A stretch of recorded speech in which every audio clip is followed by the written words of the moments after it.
Halo, halo, halo. Assalamualaikum warahmatullahi wabarakatuh. Lama tak jumpa, sahabat hikmah sederhana semuanya.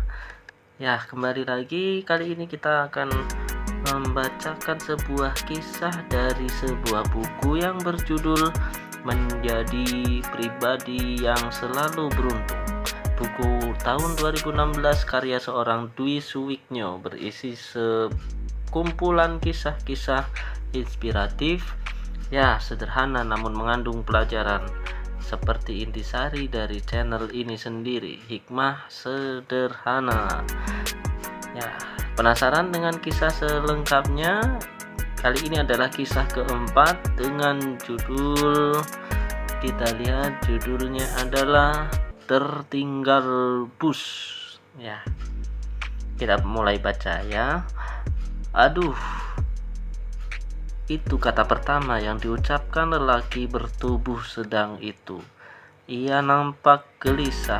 Ia sudah duduk di kursi bus tetapi masih kepikiran.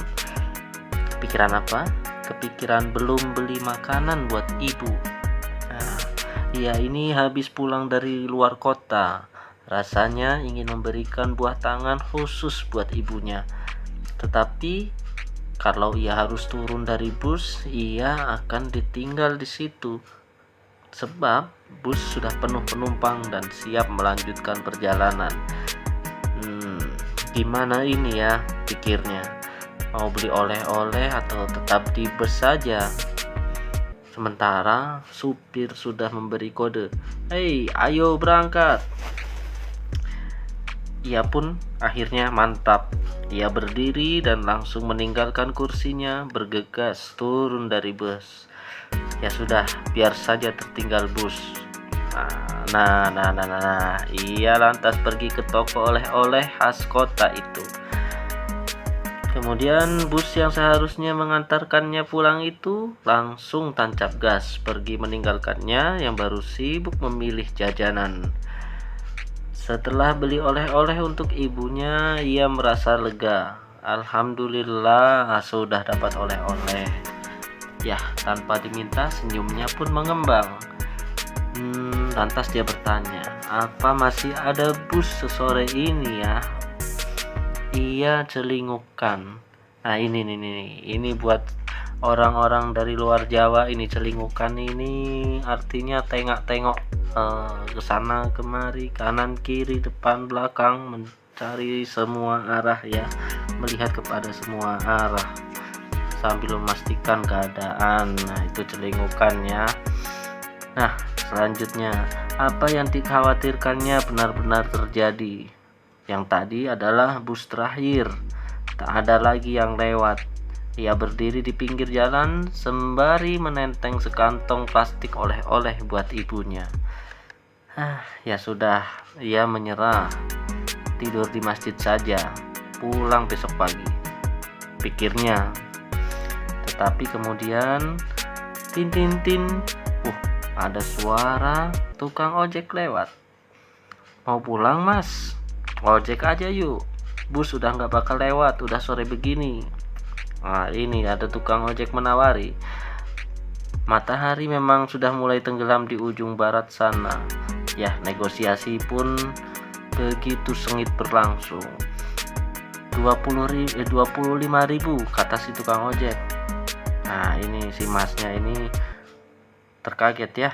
Dia bilang, "Gila, itu 5 kali ongkos bus mas," keluh si lelaki berbaju kumel itu. "Saya mau kalau 15.000 sampai depan rumah ya. Mau mas?" Nah, dia tanya begitu kan. Nah, sementara si tukang ojek ini masih ngotot, sahabat semua. Nah, tukang ojeknya bilang begini, "Wah, kalau sampai depan rumah ya 20.000 deh mas, harga bensin sudah naik ini." Dia beralasan seperti itu ya, sahabat semua. Nah, akhirnya mas-mas yang baru pulang dari luar kota ini pun menyerah. Dia katakan, "Ya udah, oke. Yang penting saya sampai rumah sebelum sholat isya ya." Ini sudah pada sholat belum ya? Ayo, jangan sampai lupa. Nah, Lelaki itu pun mengalah. Diterimanya helm yang disodorkan si tukang ojek, lalu ia duduk di jok belakang motor bebek itu. Belum sampai 10 menit perjalanan, si tukang ojek berteriak, "Mas, mas, mas, lihat itu ada kecelakaan." Nah, kecelakaan apa ini, teman-teman? Si lelaki itu pun kaget. Astagfirullah, itu kan bus yang tadi tidak jadi saya tumpangi, mas. Si tukang ojek mengurangi kecepatan motornya.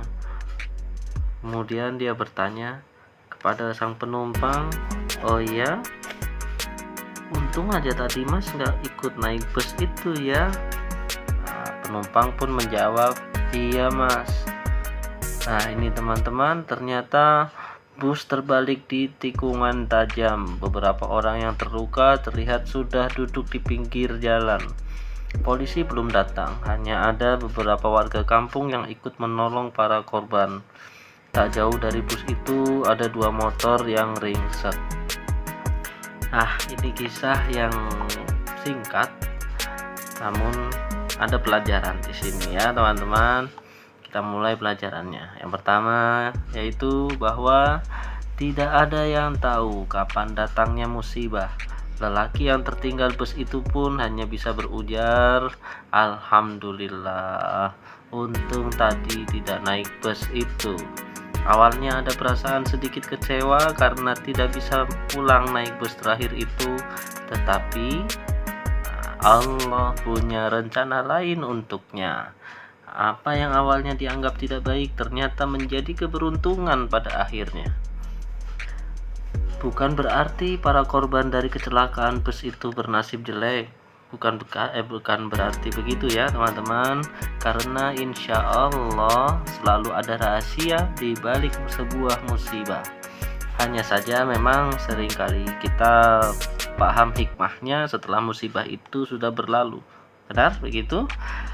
Bahkan baru beberapa tahun kemudian baru bisa kita berkata, "Syukur ya, dulu saya mendapat cobaan itu sehingga hidup saya sekarang justru lebih bahagia."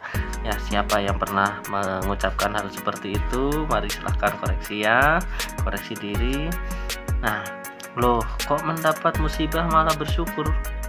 Begini, ceritanya masih belum selesai. Ada salah satu korban kecelakaan bus itu, seorang cowok lajang yang sudah lama sekali belum juga mendapatkan jodoh.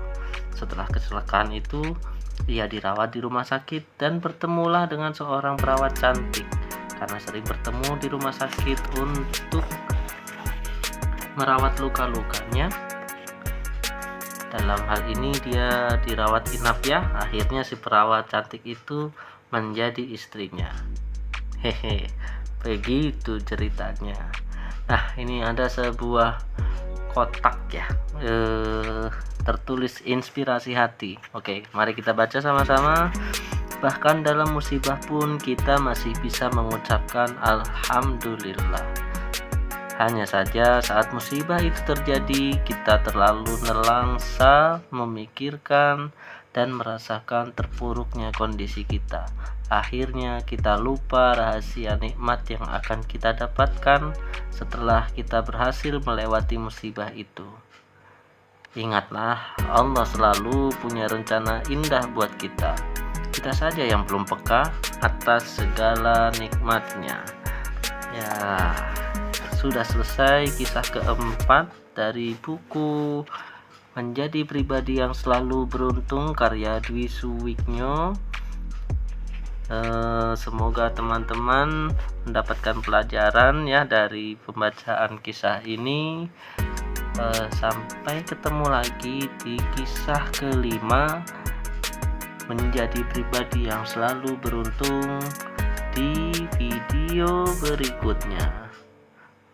Assalamualaikum warahmatullahi wabarakatuh.